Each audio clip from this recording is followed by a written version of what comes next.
سڵاوتان لێبێ هاوڕێیان خۆشحاڵم کە دووبارە لە ڤیدیۆیەکی نوێدا گەڕامەوە لای ئێوەی ئازیز و خۆشەویست. زۆربەی خەڵکی لە خانوویەکی ئاسایی و سادەدا دەژین، جاگەر باڵەخانەیەک بێ یان خانوویەکی بچووک بێ و دەتوانیت ئەو زۆرە خانوانە لە هەموو جیهاندا ببینیت. بەڵام کەسانێکان ئەم یاسایەیان شکاندووە، هەستاون بە بنیادنانی خانووی سەیر و سەمەرە بە جۆرێک کە دراوسێکانیان سکاڵایان لێ دەکەن. بەڵام ئەمە هیچ ناگەێنێ بۆ ئەو داهێنەرانە، چونکە زۆر جار تەنها حەسوودی پێبردنێکە. بەڵام کاتێک سەیری ناو ئەم خانوانە دەکەن تووشی شۆک دەبن. هەر بۆیە پێویستە ئەم خانوانە لە ناوە ببینیت تا بزانی باسی چی دەکەین. بەڵام سەرەتا وەکو ساکەیەک بۆ ماندووبوونمان نەک فرمانێک پشتگیریمان بکەن بەڵایکردنی ڤیدیۆکە و لە بیرشتە نەچێ بۆ بینینی بابەتی ناوازە لە کەناڵەکەم. ئەوە هەر ئێستا سبسکرایبی کەناڵەکەمان کەن و زەنگۆڵی تەنیشتی سبسکرایبەکەش چالاک بکەن بۆ ئەوەی هەمیشە نوێترین بابەتەکان بە ئاگادارکردنەوە بگا بە دەستان. ئێستاش با دەست بە ڤیدیۆکەمان بکەین.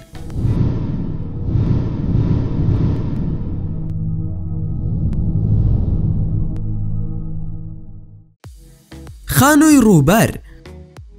دوای سیرکردنی ئەم خانووە بە تایبەت لەلایەن ئەو کەسانەی کە لە شارە گەورە و قەرەباڵغەکاندا دەژین وە خانووی خەونەکان وایە بۆ ئاسوودەیی شەوان.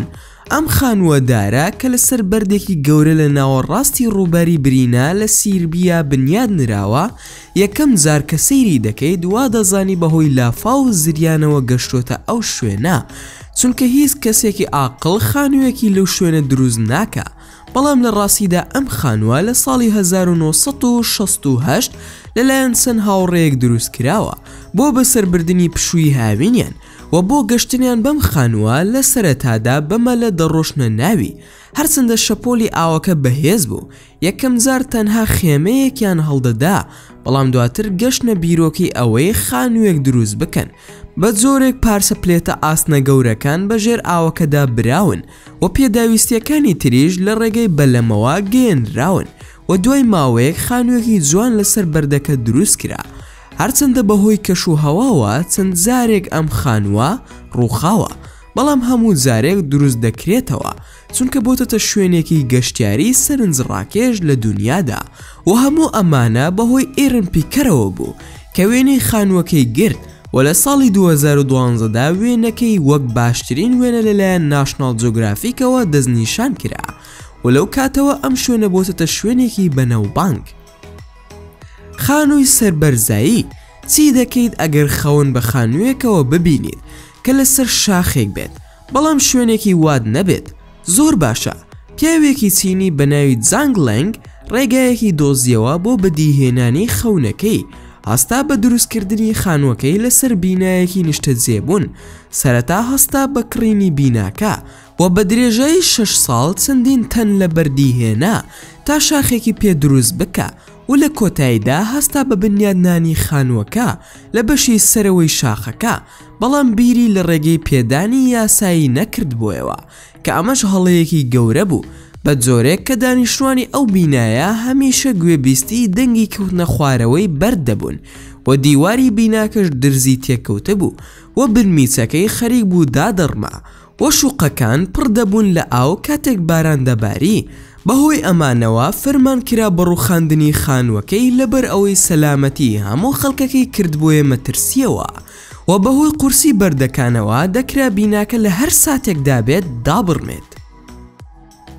خانوویەکی نەبینراو. ئایا خەونت بە دروستکردنی خانووەوە دەبینی لە سەردار کاتێک منداڵ بوویت؟ باشە. پیاوێکی داهێنەری سویدی هەستاوە بە جێبەجێکردنی ئەم بیرۆکەیە بە جۆرێک چەندان خانووی سەرداری دروست کردووە کە دەتوانیت تێیدا بمێنیتەوە وەک ئەوەی لە ئوتێلێکی ئاساییدا بژیت. و ئەم خانووە نەبینراوە ناسراوە بە چوارگۆشی ئاوێنەیی.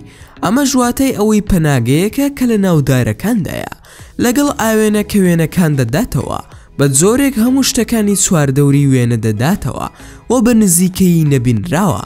و ئەگەر خەمی باڵندەکانتە کە خۆیان بە خانووە نەبینراوەکەدا بکێشن ئەوە خانووەکە بە شیری تێک ڕووپۆش کراوە کە تیشکی ژێر سوور دەردەدا کە تەنها لەلایەن باڵندەکانەوە دەبینرێ. لە کاتێکدا بۆ ئێمە خانووەکە تەنها کۆمەڵێک ئاوێنەیە بۆ گەشتن بەم خانووە دەبێ بەسەر پردێکی هەڵواسراودا بڕۆی و ئەم خانووە بێوێنەیە پێکهاتۆ لە ژوورێکی خەوتنی دوو نەفەری و گەرماوێکی بچووک لەگەڵ ئەوەی دیوارەکانی بەداری باتۆلا ڕووپۆش کراوە. بە شێوەیەکی گشتی ئەم خانووە خانوویەکی زۆر نایابە و ئەگەر بێزار بووی لە باڵندەکان و سمۆرەکان هەمیشە دەتوانی پەیوەندی بە وایفای خۆڕاییەوە بکەیت. خانووەکانی ژێرزەوی زۆربەی خەڵکی ئوستورالیا لە نزیک دەریاکان و دارستانەکان دەژین، بەڵام کەسانێک هەن کە ئاساییە بەلایەنەوە کە لە بیابان بژین، بەڵام پلەی گەرمی لێرە زۆر بەرزە و بای لمی هەیە و هیچ سێبەرێک نییە. چۆن کەسێک دەتوانێت لەم جۆرە بارودۆخانەدا بژێت؟ باشە ئەو کەسانەی لە کۆپەرپیتی دەژین کە بەردی ئۆباڵ دەردەهێنرێ لێی وەڵامی ئەم پرسیارەیان پێیە. دانیشتوانی ناوچەکە هەستاون بە دروستکردنی ئەم خانووانە لە ژێرزەویدا کە زیاتر لە سەدەیەکە بە جۆرێک کە توانیویانە پارێزگاری لە پلەی گەرمی خانووەکانیان بکەن لە پلەی گەرمی 22 پلە بێ بەکارهێنانی فێنکەرەوە.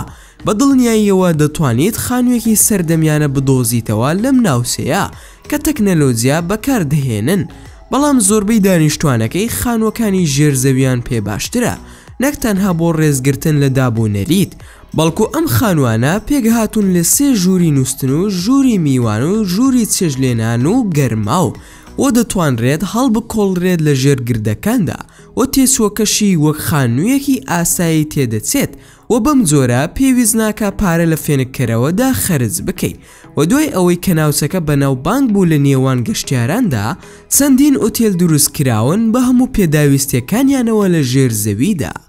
خانوو لەسەر ئەو کاتێک ئەم دوو هاوسەرە کەنەدیە زانیان پارەی پێویستیان دەست ناکەوێت بۆ کڕینی خانووی خەونەکانیان بڕیاریاندا خانووەکەیان بەدەستی خۆیان دروست بکەن. ئەم خانووە بنیاد نراوە لە شوێنێک کە دەورە دراوە بە دارستان لەلایەن کاسرین کینگ و واین ئادەمز و بە ناوی فریدەم کۆڤ ناسراوە. دەکەوێتە سەر دەریاچەیەک لە نێوان بەریتانیا و کەنەدا و کۆلۆمبیا. بۆ گەشتن بە نزیکترین شار پێویست بە 45 دقەیە ببەلەم و واین شانازی دەکا کە خانووەکی بە بەکارهێنانی سەکوشێک و مشارێک دروست کردووە بێ سوودوەرگرتن لە ئامێرەکانی تر.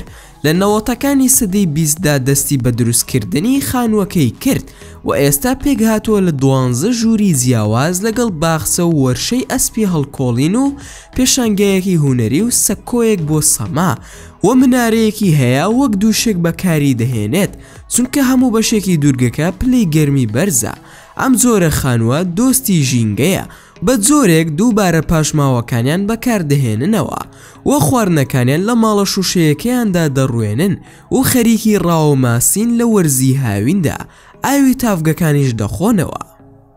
ژیان لە نێو فڕۆکەیەکدا بوسکە لە ناو فڕۆکەیەک دەژی ئەو نەئەکتەرە و نەکەسێکی بەناو بانگە، بەڵام برۆسکە ئەندازیارێکی ئەمریکیە کە تەمەنی 69 ساڵە لە هریزبۆنۆ مۆرینگۆن هەستا بە کڕینی فڕۆکەیەکی جۆری بۆینگ کە کردیە خانووی خەونەکانی و توانای کورسەکانی فڕۆکەکە لێ بکاتەوە بۆ دروستکردنی ژوورێکی نووستن و ژووری میوان و کتێبخانەیەک لەناو فڕۆکەکەدا لەگەڵ ئەوەی کە خواردنەوەکانی لە چێشخانەی فڕۆکەکەدا ئامادە دەکا کە لەوە و پێشتەیدا بووە و پێویستش بوو گەرماوە کۆنەکەی بگۆڕێ بە گەرماوێکی تر لەگەڵ ئەوەی بۆ زۆرێکمان ژیان لەم خانووەدا خۆش نییە، بەڵام زۆرێک سەردانی بروز دەکەن تەنها بۆ بینینی خانووە جیاوازەکەی و چێژوەرگرتن لێی. ئەمەش لە کاتێکدایە کە بروز هەڵدەستێ بە پیشاندانی خانووەکەی بە سەردانی کەران و بۆ گەشتن بەناو فڕۆکەکە دەبێت لە پەیژەکانی کۆتایی فڕۆکەکە سەر بکەوی کە ناوچەکە داپۆشراوە بە گژوگیا بە شێوەیەکی ڕێک و پێک دەبڕدرێت لەلایەن خاوەنەکەیەوە. هەروەها بروز گەڵاکان لەسەر باڵی فڕۆکەکە لا دەبات کە زۆر پێکەنی ناوی دیارە. کام لەم خانووانە سەرنجی تۆی ڕاکێشە ئەوە لە کۆمنتی ئەم ڤیدیۆیەدا بۆمانی بنووسە و زۆر سپاستان دەکەم کە تا ئێستا بینەری ڤیدیۆکەم بوون. ئەگەر ڤیدیۆکەمتان بەدڵ بوو ئەوە هەر ئێستا لایکی ئەم ڤیدیۆیەمان بۆ بکەن و هەروەها شێریشی بکەن لەگەڵ هاوڕێکانتاندا و لە بیرشتان نەچێ ئەگەر ئەتانەوێ هەمیشە بابەتی ناوازە لە کەناڵەکەی من ببینن ئەوە هەر ئێستا سبسکرایبی کەناڵەکەمانکەن و زەنگۆڵی تەنیشتی سبسکرایبەکەش سالاک بکەن بۆ ئەوەی هەمیشە نوێترین بابەتەکان بە ئاگادارکردنەوە بگا بەدەستان و لە بیرشتان نەچێ هەر ڕخنەیەک یاخود پێشنیارێک یاخود بیرۆکی ڤیدیۆیەکتان بۆ کەناڵەکەی من هەیە ئەوە هەموویم لە کۆمنتی ئەم ڤیدیۆیەدا بۆ بنووسن و ئینشاءالله بە زووترین کات وەڵامتان دەدەمەوە و دووبارە و سێبارە سوپاستان دەکەم بۆ تەماشاکردنی ڤیدیۆکەم تا ڤیدیۆیەکی تر و تا کاتێکی تر هەر شاد و بەختەوەر بن و خواتان لەگەڵ بێت و ئامانەتی خوا بن.